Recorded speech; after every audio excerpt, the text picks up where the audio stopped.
मार्का हक पे खूबसूरत तकरीब chief guest ex air chief marshal Suhail Aman ने शिरकत की। इस मौका पर साबिक आर्मी ऑफिसर्स और साबिक जनरल ने शिरकत की। ISSI के DG सुहेल साहब, DG ISSI director colonel Talat, national peace council Pakistan के वाइस चेयरमैन मोहम्मद वहीद राजा, दीगर अमन पैदा करने वाले इदारों ने और NGO ने शिरकत की। मार्का हक तकरीब को खूबसूरत तरीके से मनाया गया और फील्ड मार्शल आसिम मुनीर को मुबारकबाद खराज तहसीन पेश किया।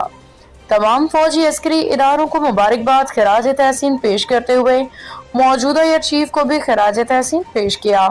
उनकी बहादुरी को सलाम पेश किया गया। मोहम्मद वहीद राजा ने कहा कि पाकिस्तान हमेशा जिंदाबाद, पाक फौज जिंदाबाद। इस मौका पर Rubina Zafar, vice president chamber of commerce Sadia Khan, chairman district Rawalpindi national peace council Raja Abbas भी मौजूद थे। मोहम्मद वहीद राजा ने कहा कि पाकिस्तान हमेशा जिंदाबाद, पाक फौज जिंदाबाद।